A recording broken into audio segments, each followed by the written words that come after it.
Hi everybody, this is Lee at Fresh Astrology, and you're about to view your second quarter forecast for the year 2019. That means that I will be reviewing April, May, and June for each sign. Before we start though, if you do want to find me online for a reading or for a life coaching session, you can go to www.freshastrology.com. If you are interested in starting your own business and want support around that, you can find my other business, tribetripsandretreats.com, at www.tribetripsandretreats.com to find out more and join us there. All right, onward, here we go.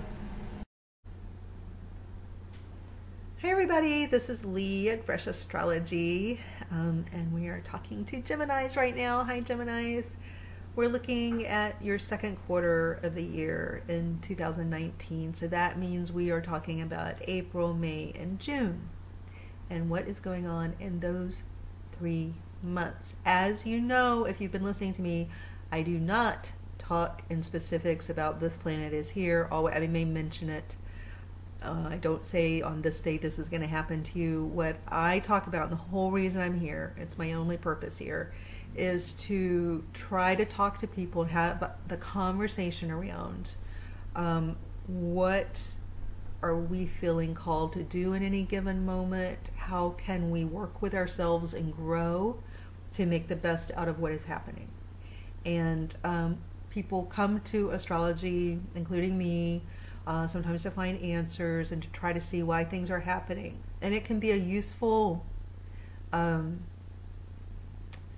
of overlay, like a template through which we can kind of look and try to make meaning. But the key is, what can we ourselves, we are the point of power in our own lives, and we only have power in the moment that we are currently in. And when we are too focused on something outward, like another person, an institution, a planet placement, the moon placement, we can forget that we have the power, and that we only have the power by being fully in the moment that we're in. So my only purpose in getting on here is to have that conversation about astrology. And if you want to have more of that, stay here. If you don't, that's okay. But that's the conversation I want to have. So with that in mind, let's take a look at the coming 3 months. So I'm looking in terms of, I'm kind of looking at this quarter in terms of our outward activity and what we're doing out in the world, how we're doing and applying our energy. And I'm also looking at where we can release control and not do so much, and to let go, just to let go, just to stop. So let's start with the actions. You begin this quarter with Mars in your sign. So that makes you especially action-oriented. You'll have a lot of extra energy to put outward. You may even come across as overly zealous at times in the way you move, speak, write, express yourself. You may come across pretty strongly. And sometimes that's quite necessary. Sometimes it's good to think more strategically about how to use that energy so that you can push yourself forward in whatever way you would like to, while not burning bridges and putting people off. Not that putting someone off is the worst thing in the world. Sometimes people are going to take offense no matter what you do. But with Mars, you just want to be aware that you have all this energy, and you're going to come across as having all this energy, and it's a type of power that people will even perceive that you have right now. So you may speak more emphatically, your tone of voice may sound a little stronger, you may raise your voice and the volume a little bit when you're speaking, and sometimes that's good. If you tend to be soft-spoken, sometimes that's really good. But you have a voice right now. You have something to say. You want to express yourself right now. It may be about, so what do you want to express? Well, it looks like some of what you want to express to the world may be in the arena of finding work or about your career somehow. So you may find that you're interviewing, for example, and you're wanting to have discussions and talks around what you want to do for a living. So this could happen in a bazillion different arenas. You could be a radio host or something and talking about your career, or maybe maybe you suddenly become a radio host. So that means your voice is out and loud and in the world. Or it could be you're just going in for job interviews. It could be that you're presenting yourself through cover letters. It could mean that you've started a personal blog to get it, maybe just to express yourself, but maybe also to get attention around a topic. Maybe you feel passionate about a topic and you want to express it out in the world. Some of you are having a relationship change where it's something about your relationship or the world of relationships that you want to discuss, or something about your own relationship that becomes more public. There could be announcements at this time, or maybe even like an exchange of vows that's very public and you have to speak those publicly.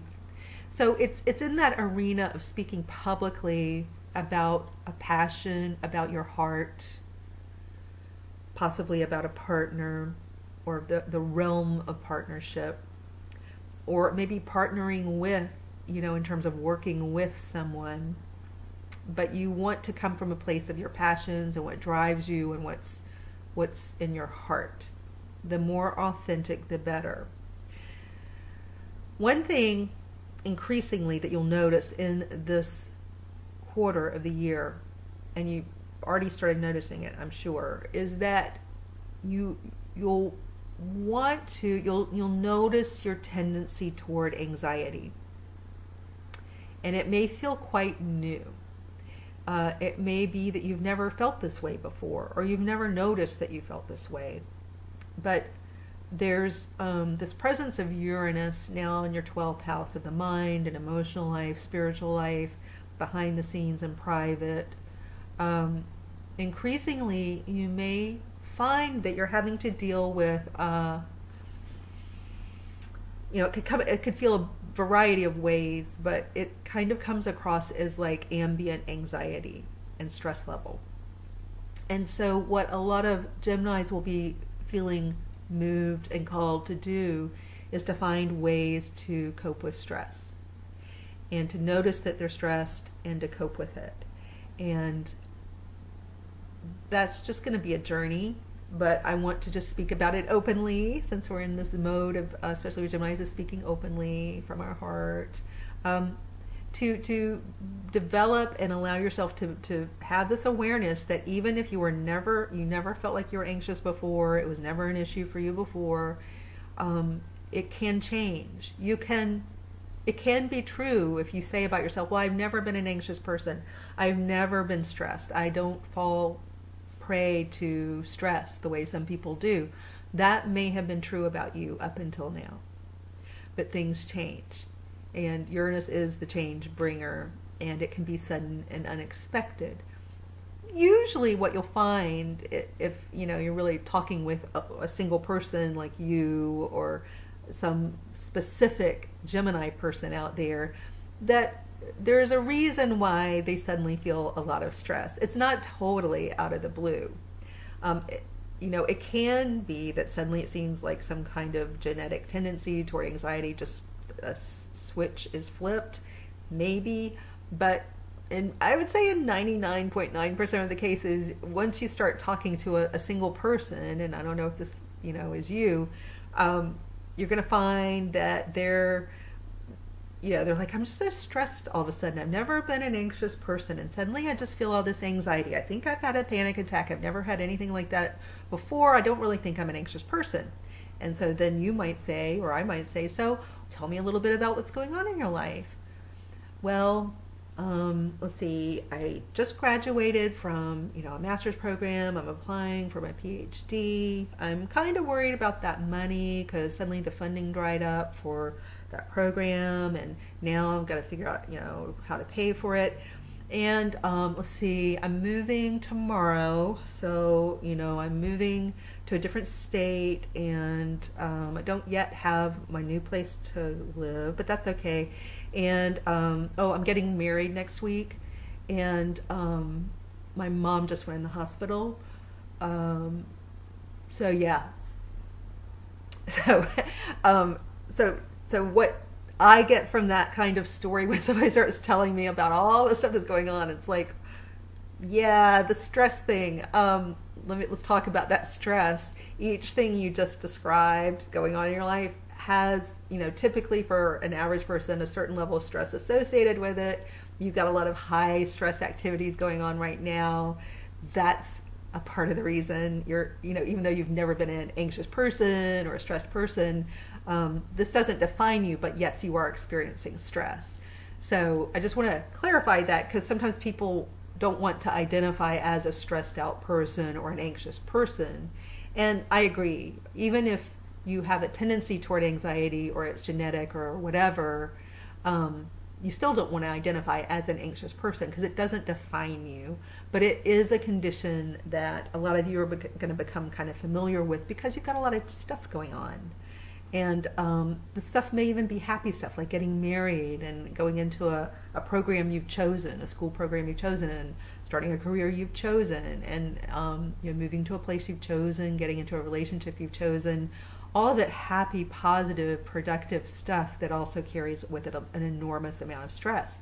So just because you have stress, it does not equate to you being somehow damaged. It doesn't equate to bad things happening even. But it does equate to the feeling of stress and learning how now to manage it.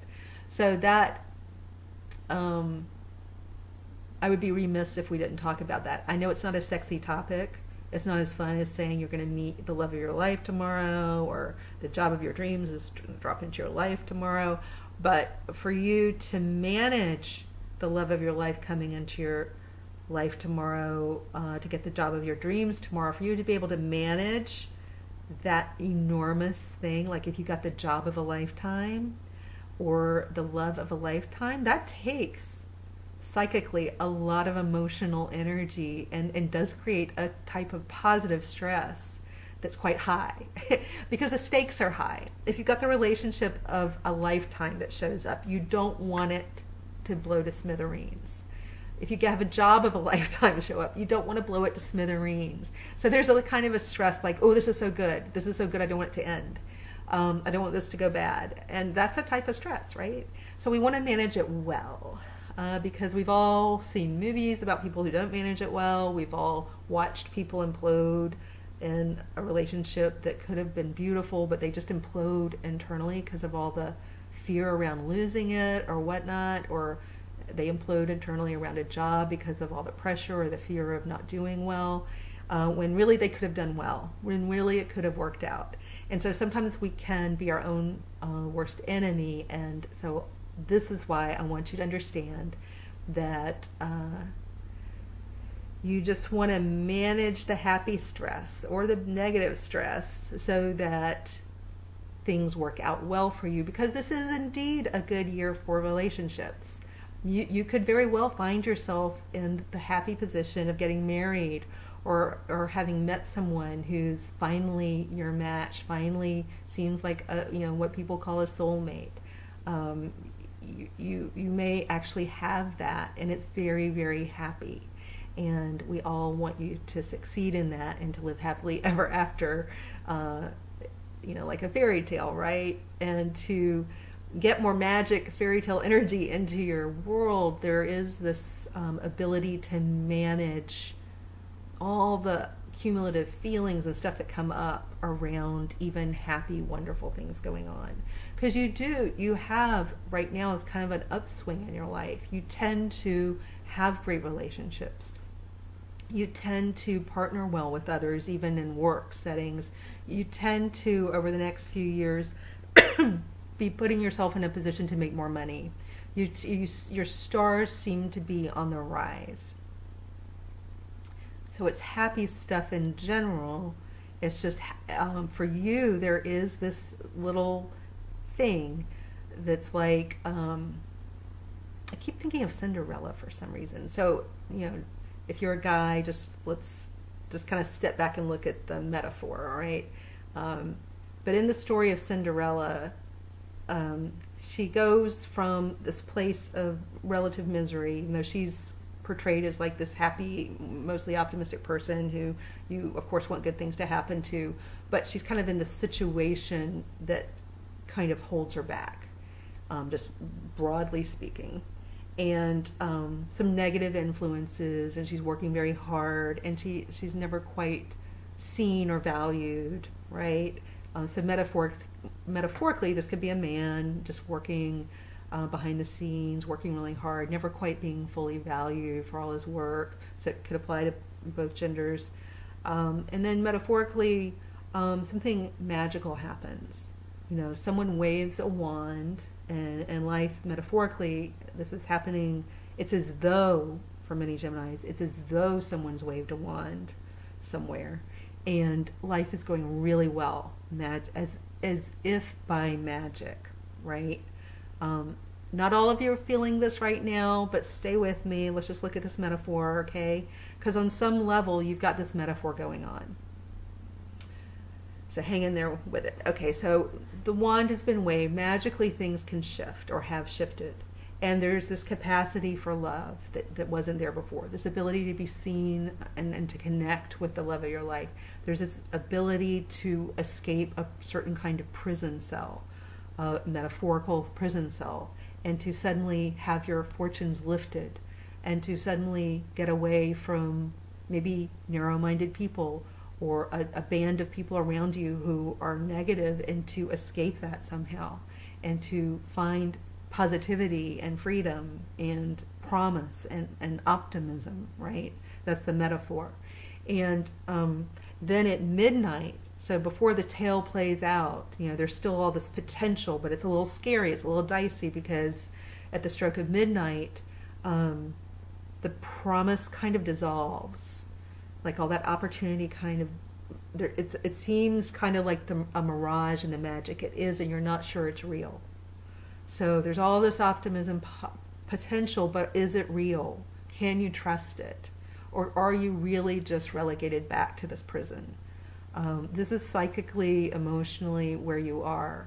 Is the promise, this promise that you feel that you can almost touch, is it really there, or is life just this endless prison where you kind of, are in the scullery, the scullery maid, cleaning up and never fully recognized, never really freed from that?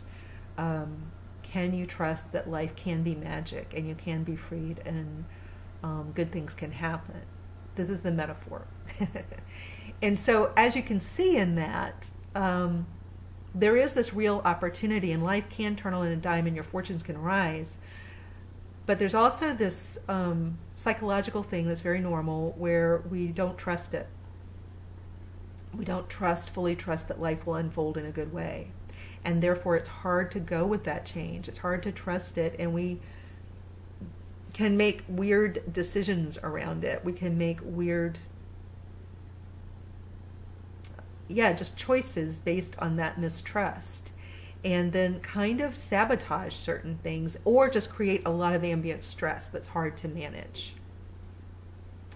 So this is the nature of what's going on for you, and this is why I have to point out that psychological component, because I really want you to understand that it will be something you're going to have to manage while your fortunes rise, so that everything does have a happy ending, so to speak, metaphorically.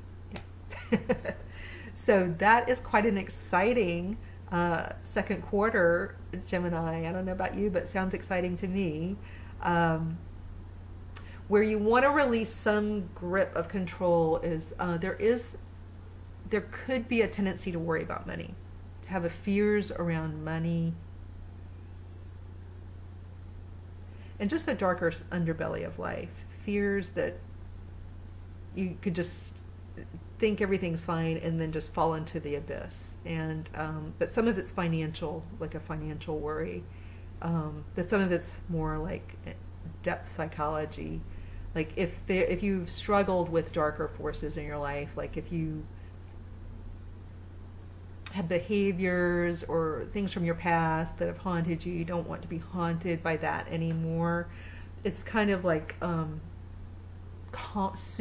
how to soothe and release some fears around the past or a pattern. So doing some releasing work and understanding that you may have that work to do is also very beneficial right now. So you also have a birthday coming up in this quarter, so happy birthday in advance, and I'll talk to you soon. Take care.